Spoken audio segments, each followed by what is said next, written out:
கடவுளின் அன்பும் அமைதியும் கிறிஸ்துவின் அருளும் தூயாவின் நட்புறவும் உங்கள் அனைவரோடும் இருப்பதாக.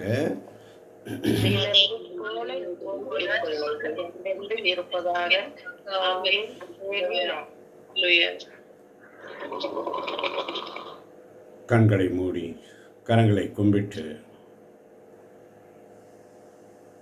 1 கொரிந்தியர் 1ஆம் அதிகாரம் 27ஆம் வசனம். 1 கொரிந்தியர் 1ஆம் அதிகாரம் 27ஆம் வசனம். ஆமென். ஆனால் கடவுள் ஞானிகளை வெட்கப்படுத்த மடமை என உலகம் கருதுபவற்றை தேர்ந்து கொண்டார். அவ்வாறே வலியோரை வெட்கப்படுத்த வலுவற்றவை என உலகம் கருதுபவற்றை தேர்ந்து கொண்டார். ஆனால் கடவுள் ஞானிகளை வெட்கப்படுத்த மடமை என உலகம் கருதுபவற்றை தேர்ந்து கொண்டார். அவ்வாறே வலியோரை வெட்கப்படுத்த வலுவற்றவை என உலகம் கருதுபவற்றை தேர்ந்து கொண்டார். ஆமென். ஆமென். கடவுள் ஞானிகளை வெட்கப்படுத்த மடமை என உலகம் கருதுபவற்றை தேர்ந்து கொண்டார். வலியோரை வெட்கப்படுத்த வலுவற்றவை என உலகம் கருதுபவற்றை தேர்ந்து கொண்டார். பாவிகளை தேடி வந்தார். ஆமென். அறிவுரை என்ன? நீதிமொழிகள் 28ஆம் அதிகாரம் 13ஆம் வசனம். நீதிமொழிகள் 28ஆம் அதிகாரம் 13ஆம் வசனம். தம் குற்றப்பழிகளை தம் குற்றப்பழிகளை மூடி மறைப்பவரின் வாழ்க்கை வளம் பெறாது. அவற்றை ஒப்புக்கொண்டு விட்டுவிடுகிறவர் கடவுளின் இரக்கம் பெறுவார். தம் குற்றப்பழிகளை மூடி மறைப்பவரின் வாழ்க்கை வளம் பெறாது. அவற்றை ஒப்புக்கொண்டு விட்டுவிடுகிறவர் கடவுளின் இரக்கம் பெறுவார். ஆமென். ஆமென். தம் குற்றப்பழிகளை மூடி மறைப்பவரின் வாழ்க்கை ஒரு நாள் வளம் பெறாது. அவற்றை ஒப்புக்கொண்டு விட்டுவிடுகிறவர் கடவுளின் இரக்கத்தை பெறுவார்கள் என்று வேதம் சொல்லுங்கள். ஒப்புக் கொடுப்போம் நம்மை தாழ்த்தி. கண்களை மூடி கரங்களை கும்பிட்டு. அவரை விட்டு விலகிய நாட்கள், அவர் அழைத்தபோது செவி கொடுக்காத நேரங்கள், அவர் வார்த்தைகளை உதாசீனப்படுத்திய நேரம், நிமிடங்கள், நம் பாவகரமான சிந்தனைகள், ஆண்டவரை அருவருக்கு செய்த சந்தர்ப்பங்கள், கர்த்தாவே என் தேவனேன்னு சொல்லு. என்னில் நீர் இறங்க வேண்டும் என் இயேசுவே, என் மீட்பரே, நீர் என்னை தாங்குமையா. கர்த்தாவே தேவனே, என்னில் நீர் இறங்க வேண்டும். இறங்குங்கப்பா, இறங்குங்க ஆண்டவரே, இறங்குங்க ஆண்டவரே. அப்பா, நான் தவறு செய்தேன், உன் அன்பை உதறி சென்றேன். நான் கெட்டலைந்து ஓடி வந்தேன். என்னை கண் பாரும் உந்தன் பிள்ளை நான். அப்பா, நான் தவறு செய்தேன், உன் அன்பை உதறி சென்றேன். நான் கெட்டலைந்து ஓடி வந்தேன். என்னை கண் பாரும் உந்தன் பிள்ளை நான். ஒப்பு கொடுப்போம்.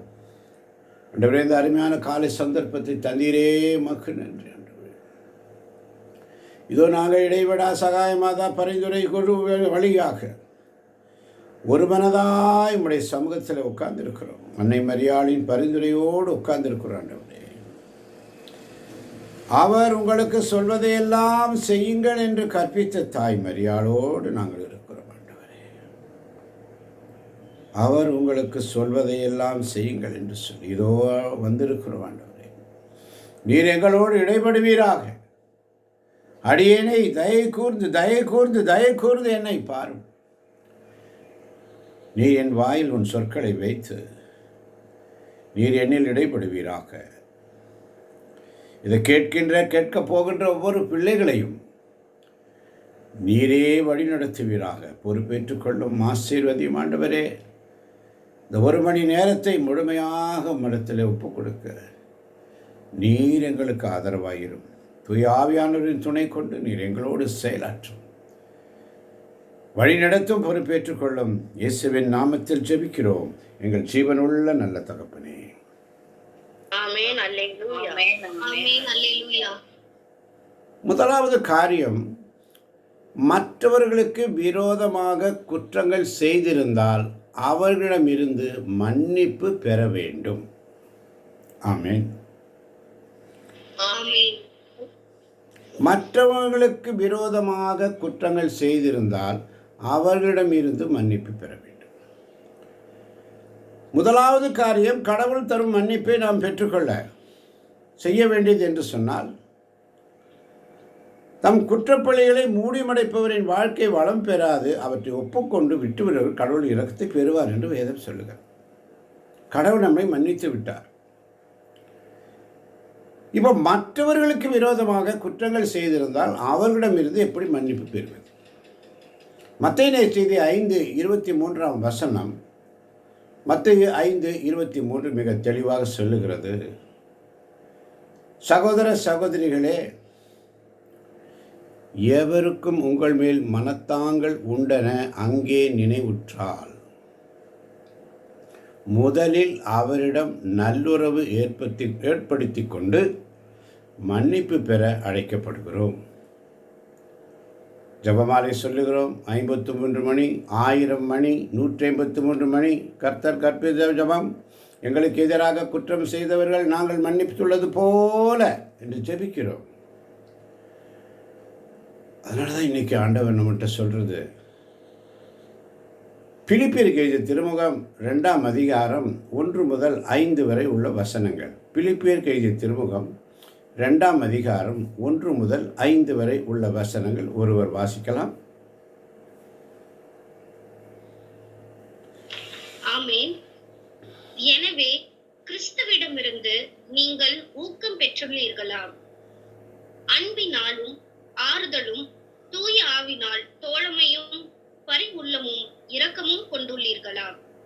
அப்படியானால் நீங்கள் ஒரே எண்ணமும் ஒரே அன்பும் ஒரே உள்ளமும் கொண்டவராய் திகழ்ந்து ஒரு மனத்தவராய் இருந்து என் மகிழ்ச்சியை நிறைவாக்குங்கள். கட்சி மனப்பான்மைக்கும் வீண் பெருமைக்கும் இடம் தர வேண்டாம். மனத்தாழ்மையோடு மற்றவர்களை உங்களிலும் உயர்ந்தவராக கருதுங்கள். நீங்கள் யாவரும் உங்களை சார்ந்தவற்றில் அல்ல, பிறரை சார்ந்தவற்றிலேயே அக்கறை கொள்ள வேண்டும். கிறிஸ்து இயேசு கொண்டிருந்த மனநிலையே உங்களிலும் இருக்கட்டும். ஆமென். கிறிஸ்து இயேசு கொண்டிருந்த மனநிலை. அப்போ 1ஆம் வசனத்தை மீண்டும் ஒருமுறை வாசிக்கலாம் மகளே. பிலிப்பியர் 2:1. எனவே கிறிஸ்துவிடமிருந்து நீங்கள் ஊக்கம் பெற்றுள்ளீர்களா? அன்பினால் ஆறுதலும் தூய ஆவினால் தோழமையும் பரிவுள்ளமும் இரக்கமும் கொண்டுள்ளீர்களா? ஆமென். கிறிஸ்துவிடம் இருந்து உள்ள நீங்க அந்த ஊக்கத்தை பெற்றுள்ளீர்களா? கிறிஸ்துவிடம் இருந்து ஊக்கம் பெற வேண்டும். தூய ஆவியினால் தோழமையும் பரிவுள்ளமும் கொண்டிருக்க வேண்டும். அதை நாம் ஆண்டவரிடத்தில் இன்னைக்கு கேட்போம். ஆண்டவரே தாங்கப்பா, செய்ய வேண்டியது என்ன? ஒரே எண்ணமும் ஒரே அன்பும் ஒரே உள்ளமும் ஒரே மனத்தவராய் இருத்தல். அப்பொழுதுதான் கடவுளுடைய மாட்சியில் நாம் பங்கு பெற முடியும். அப்படியானால் தவிர்க்க வேண்டியது என்ன? கட்சி மனப்பான்மை கூடாது. வீண் பெருமைக்கு இடம் தரக்கூடாது.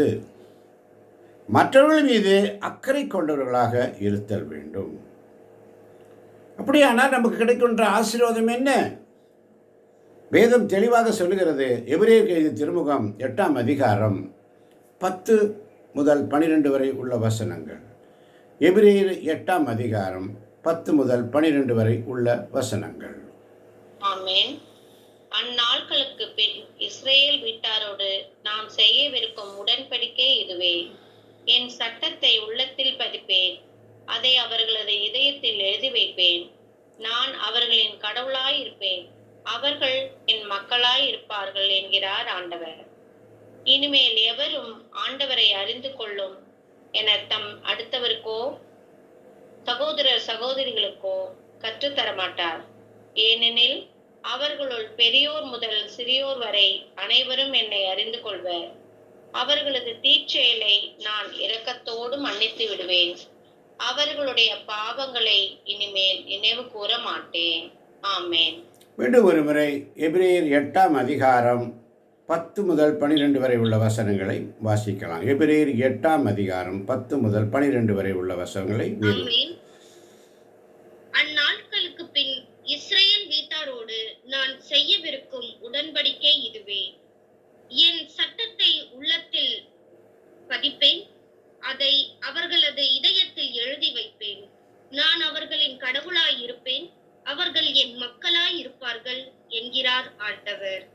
இனிமேல் எவரும் ஆண்டவரை அறிந்து கொள்ளும் என தம் அடுத்தவருக்கோ சகோதரர் சகோதரிகளுக்கோ கற்றுத்தர மாட்டார்.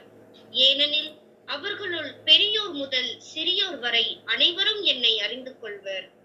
அவர்களது தீச்செயலை நான் இரக்கத்தோடு மன்னித்து விடுவேன், அவர்களுடைய பாவங்களை இனிமேல் நினைவு கூற மாட்டேன்.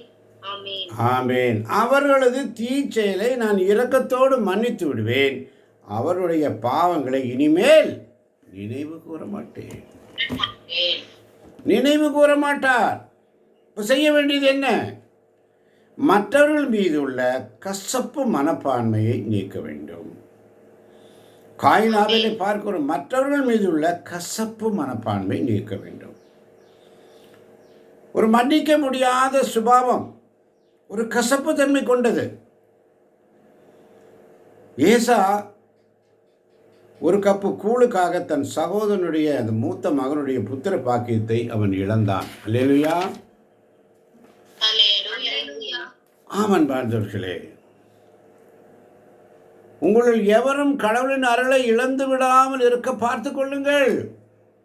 கடந்த நாட்களாக நாம் தியானித்து வந்தோம். எபிரேயர் 12:15 வாசித்தோம். உங்களுள் எவரும் கடவுளின் அருளை இழந்து விடாமல் இருக்க பார்த்து கொள்ளுங்கள். கசப்பான நச்சுவேர் எதுவும் உங்களுக்குள் முளைத்து தொல்லை கொடுக்காதபடியும் அதனால் பலர் கெட்டு போகாதபடியும் பார்த்து கொள்ளுங்கள். ஆமென். அல்லேலூயா. கசப்பான நச்சுவேர் எதுவும் உங்களுக்குள் முளைத்து தொல்லை கொடுக்காதபடியும் அதனால் பலர் கெட்டு போகாதபடியும் பார்த்து கொள்ளுங்கள். ஆமென். ஆமென். கர்த்தாவே என் தேவனே, என்னில் நீர் இறங்க வேண்டும். என் இயேசுவே என் மீட்பரே, நீர் என்னை தாங்கும் ஐயா. என் இயேசுவே என் மீட்பரே, என் பாவம் பொறுத்தருள்வாய்ன்னு சொல்லி கசப்பான நச்சுவேர் எதுவும் உங்களுக்குள் முளைத்து தொல்லை கொடுக்காதபடியும் அதனால் பலர் கெட்டு போகாதபடியும் பார்த்து கொள்ள செபிப்போம் அன்பார்ந்தவர்களே. மூன்றாவது காரியம், நம்மை நாமே மன்னிப்பதும் தனக்குத்தானே கெடுதி ஒன்றும் செய்து கொள்ளாதபடி இருப்பது. என்ன? நம்மை நாமே மன்னித்துக் கொள்ளுதல். தனக்குத்தானே உனக்கு கெடுதி ஒன்றும் செய்யாது கொள்ளாமல் இருப்பது. இதுதான் தலைப்பு. முதலாவது காரியம் என்ன?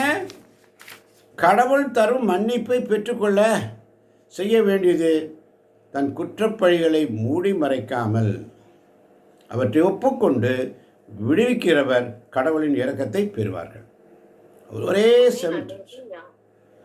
ஒரே சென்டென்ஸில் முடிச்சிட்டார். மற்றவர்களுக்கு விரோதமாய் குற்றங்கள் செய்திருந்தால் அவரிடமிருந்து மன்னிப்பு பெற வேண்டும்.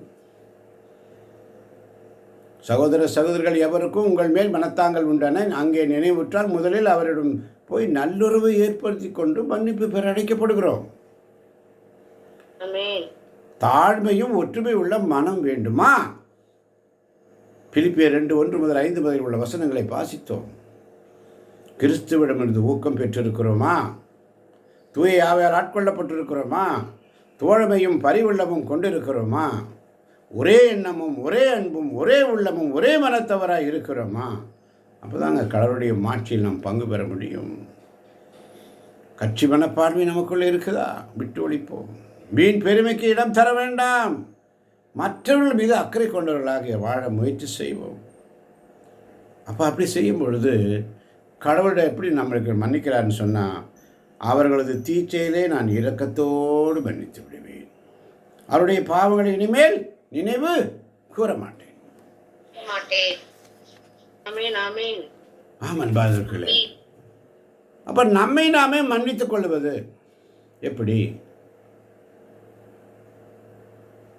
நம்மை நாமே பிலிப்பி நகரில் பார்த்தீங்கன்னா பவுலும் சீலாவும் சிறையில் தள்ளப்பட்டார்கள். திருத்தூதர் பணிகள் 16ஆம் அதிகாரத்திலே வாசிக்கிறோம். பவுலும் சீலாவும் சிறையில் தள்ளப்பட்டார்கள். பவுலும் சீலாவும் கடவுளுக்கு புகழ் பாடி இறைவனிடம் வேண்டினார்கள். மற்ற கைதிகள் கேட்டுக்கொண்டிருந்தார்கள். கதவுகள் திறந்தன, அடித்தளமே அதிர்ந்தன, பெரிய நிலநடுக்கம், அனைவரின் விலங்குகளும் கலந்து போயின. சிறைக்காவலர் வந்து பார்க்கிறார். எல்லாரும் தப்பி ஓடி இருப்பார்களோ என்று பயந்து வாளை உருவி தற்கொலை செய்ய முயற்சிக்கிறான். திருத்தூதர் பணிகள் 16ஆம் அதிகாரம் 28ஆம் வசனம் மிக அழகாக சொல்லும். திருத்தூதர் பணிகள் 16ஆம் அதிகாரம் 28ஆம் வசனம். பவுல் உரத்த குரலில் அவரை கூப்பிட்டு, நீர் உமக்கு தீங்கு எதுவும் செய்து கொள்ளாதீர், நாங்கள் அனைவரும் இங்கேதான் இருக்கிறோம் என்றார். ஆமென். ஆமென். அவரை கூப்பிட்டு நீர் உமக்கு தீங்கு எதுவும் செய்து கொள்ளாதீர். நம்மை நாமே மன்னிப்பது, தனக்கு தாமே கேடு ஒன்றும் செய்யாமல் கொள்வது இருப்பது. பவுலும் சீலாவும் சிறையில் தள்ளப்பட்டார்கள். கடவுளை புகழ்பாடி இறைவனிடம் வேண்டினார்கள். பயப்படல, வேண்டினார்கள், ஜெபித்தார்கள். அந்த அடித்தளமே அதிர்ந்தது.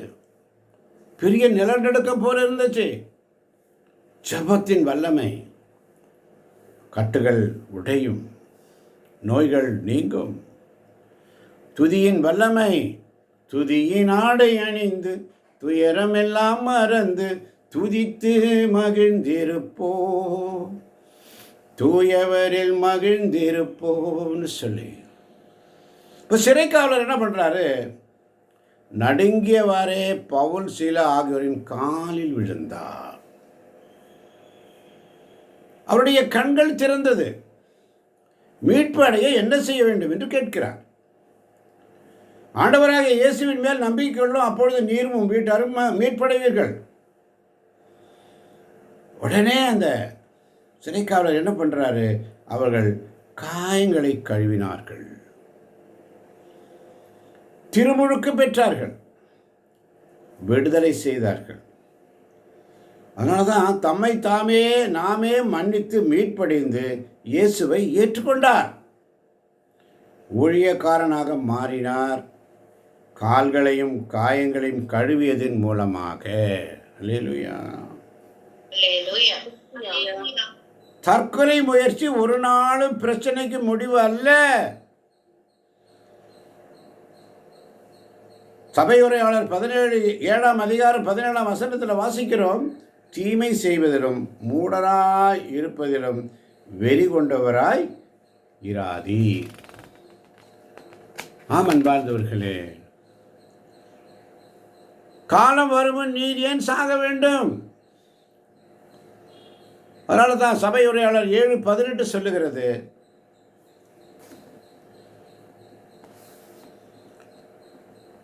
ஒன்றை பற்றி கொண்டிருக்கும் போது அதற்கு மாறானதை கைவிட்டு விடாதீர்கள். நீங்கள் கடவுளுக்கு அஞ்சி நடப்பீர்களானால் அனைத்திலும் வெற்றி பெறுவீர்கள். யோனாவின் கீழ்ப்படியாமையை பார்க்கிறோம். யோனா 1:14 வாசிக்கிறோம். கப்பலில் இருந்தவர்கள் ஆண்டவரை நோக்கி கதறி, ஆண்டவரே, இந்த மனிதனுடைய உயிரின் பொருட்டு எங்களை அழிய விட வேண்டாம். குற்றமில்லாத ஒருவனை சாகடித்ததா எங்கள் மீது பழி சுமத்த வேண்டாம். ஆண்டவரே, நீரே உமது திருவுளத்திற்கேற்ப இவ்வாறு செய்கிறீர் என்று சொல்லி மன்றாடினார்கள். அன்பார்ந்தவர்களே, அந்த ஜபம் எப்படி நாம் இந்த ஜபத்தில் எப்படி ஒப்பு கொடுக்கணும்? அப்படி ஜபம் எப்படி மாறணும்? எங்கள் தவறுகளுக்காக நாங்கள் மன்றாடுகிறோம். எங்களை நாங்களே மன்னித்து வாழ வரம் தாரும் ஆண்டவரே. எங்கள் குற்ற மனப்பான்மைகளை உணர வைங்கப்பா. எங்களுக்கு செய்ய விரும்புவதை மற்றவர்களுக்கு செய்ய நல்ல மனதை தாரும். உம்மை பாடி நன்றி பலி செலுத்துவேன். எனக்கு மீட்பளிக்கும் ஆண்டவர் நீரே என்று சொல்லி ஆண்டவரிடத்தில் ஒப்பு கொடுப்போம். அன்பார்ந்தவர்களே, எங்கள் தவறுகளுக்காக நண்பர்களை நான் வெறுத்தேன், பந்தங்களை எல்லாம் நான் உடைத்தேன், பகைமை நிறைவால் என் உள்ளம் வஞ்சனையால் இறைந்தேனே. கர்த்தாவே என் தேவனே, என்னில் நீ இறங்க வேண்டும். அடுத்ததாக, ஆண்டவருடைய திட்டங்களை அறியாமல் நாம் உழைக்கிறோம். ஆண்டவரை நிந்திப்பது ஏன் கடவுளிடம் கடன் சினம் கொள்கிறோம்? யோனா 4ஆம் அதிகாரத்திலே பார்க்கிறோம். 4ஆம் அதிகாரம் 3ஆம் வசனத்தை வாசித்து பாருங்கள். யோனா கடும் சினம் கொண்டு முறையிட்டான். 5ஆம் வசனத்தை பாருங்கள். என் உயிரை எடுத்துக்கொள்ளும், வாழ்வதை விட சாவதே எனக்கு நல்லதே என்று. எதனால்? யோனா 3:10 வாசித்து பாருங்கள். கடவுள் நினிவே மக்கள் தீய வழியிலிருந்து விலகியதை கண்டு அவர்கள் மீது அனுப்புவதாக இருந்த தண்டனையை அனுப்பவில்லை. இப்படித்தான் ஆண்டவரையே படித்து பேசுவது தேவதூஷணம் சொல்வது. யோனா என் உயிரை எடுத்துக்கொள்ளும் என்று வேண்டினான். ஏன் தெரியுமா? அவன் சினம் கொண்டான். யோனா பயந்தான். நினிவே அரசன் தன்னை கொன்று விடுவான். காரணம், யோனாவுக்கு கொடுக்கப்பட்ட வேலை ஊழியத்தை செய்ய மனமில்லாமல் யோனா ஓடுகிறான். ஆண்டவரோ அவர் கொடுத்த வாக்குத்தத்த தண்டனை தீர்ப்பை மாற்றிக்கொண்டார். ஆண்டவரின் வார்த்தைக்கு யோனா கீழ்ப்படியவில்லை. நினிவே பட்டணத்துக்கு போகாமல் தர்சீசுக்கு ஓடி போக முயன்கிறான். ஆண்டவரின் ஊழியத்தை செய்ய மனமில்லாமல் தன்னை தண்டித்து விடுவார் என்ற பயம். ஆனால் ஆண்டவர் பாவிகளை மனம் திருப்பும்போது அவர்களை மன்னித்து ஆசீர்வதிக்க போகிறார் என்ற பொறாமையின் காரணமாக சில ஊழியம் செய்வர்களுக்கு யோனாவை போல பொறாமை மனப்பான்மை ஏற்படுவது உண்டு. சில பாவிகள் என்னை போல் மனமாற்றமடைந்து ஆண்டவரின் ஆசீர்வாதத்தை பெற்று ஒரு ஊழியக்காரனாக மாறும்போது யோனா போன்ற ஊழியக்காரர்களுக்கு பிடிக்காது. இன்னைக்கு அப்படிதான். யாரும் எதுவும் செஞ்சிடக்கூடாது. அவங்களாம் இதெல்லாம் செஞ்சிடக்கூடாது, இவங்களாம் அதெல்லாம் செஞ்சிடக்கூடாது, அவங்க இதை வாசிச்சிடக்கூடாது, அவங்க இதை பண்ணிடக்கூடாது, அதை பண்ணிடக்கூடாது. ஏன்னா அவங்க கற்றுக்கிட்டாங்கன்னா. ஆனால் இங்கே கடவுள் பாரபட்சம் பார்ப்பதில்லை. அனைவரும் அவனுடைய வார்த்தையை கற்றுக்கொள்ள வேண்டும், அனைவரும் அவனுடைய வார்த்தையை தியானிக்க வேண்டும் என்ற சிந்தனை தான். அன்பார்ந்தவர்களே, அடுத்தபடியாக பார்க்கும் பொழுது அயலானை அன்பு செய்து நன்மை செய்தல், மன்னித்து மனப்பூர்வமாக ஆசி வழங்க வேண்டும். 5வது காரியம், மன்னிப்பு, நன்மை செய்து மன்றாடி ஆசி வழங்க வேண்டும். அதனால தான் ரோமையருக்கு 8ஆம் அதிகாரம் 2ஆம் வசனம் மிக அழகாக சொல்லும். ரோமையர் 8:2. ஆமென். ஏனெனில் கிறிஸ்து இயேசுவோடு இணைந்திருப்போருக்கு வாழ்வு தரும் தூய ஆவியின் சட்டம் பாவம் சாவு என்பவற்றுக்கு உள்ளாக்கும் சட்டத்தினின்று என்னை விடுவித்து விட்டது. ஆமென். ஏனெனில் கிறிஸ்து இயேசுவோடு இணைந்திருப்போருக்கு வாழ்வு தரும் தூய ஆவியின் சட்டம் பாவம் சாவு என்பவற்றிற்கு உள்ளாக்கும் சட்டத்தினின்று என்னை விடுவித்து விட்டது. ஆமென். ஆமென். தொடர்ந்து வாசித்து பாருங்கள். 7ஆம் அதிகாரம் 14 முதல் உள்ள வசனங்களை சிந்தித்து பாருங்கள். மனிதருக்குள்ளே போராட்டம். நாம் விரும்பும் நன்மையை செய்வதில்லை, விரும்பாத தீமையை செய்கிறோம். நான் நன்மை செய்ய விரும்பினாலும் முடிவதில்லை. கடவுளின் சட்டத்தை குறித்து உள்ளூர மகிழ்ச்சி அடைகிறேன், ஆனால் என் மனதில் வேறொரு சட்டத்தை நான் காண்கிறேன். அன்பார்ந்தவர்களே, அயலானை அன்பு செய்து நன்மை செய்து மன்னித்து மனப்பூர்வமாக ஆசி வழங்க வேண்டும். இந்த தவ காலத்திலே கற்றுக்கொள்வோம். தொடக்க நூலிலே பார்க்கிறோம், ஈசாக்கு தன் மனைவிக்காக மன்றாடினார். 2 பிள்ளைகள், இரட்டிப்பான ஆசீர்வாதம். மற்றவர்களை மன்னித்து மனப்பூர்வமாக ஆசி வழங்குகிறார். யாக்கோபு பார்க்கிறோம், யாக்கோபு மன்றாடினார், நீர் எனக்கு ஆசி வழங்கினால் ஒழிய உம்மை போக விட மாட்டேன் என்று சொல்லி யாக்கோபு ஏமாற்றுக்காரன் என்ற பெயரை மாற்றி அவனை இஸ்ரேல் என்று பெயர் சொல்லி அழைத்தார்.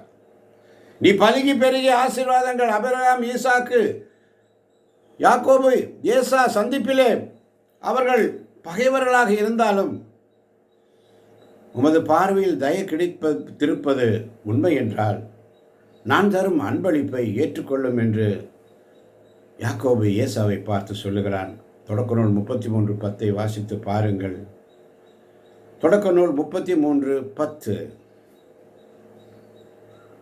ஆமென். யாக்கோபு, இல்லை, உமது பார்வையில் எனக்கு தயை கிடைத்திருப்பது உண்மையானால் நான் தரும் அன்பளிப்பை ஏற்றுக்கொள்ளும். உமது முகத்தை காண்பது கடவுளின் முகத்தை காண்பது போல் இருக்கிறது, ஏனெனில் நீர் எனக்கு கனிவு காட்டியுள்ளேன்.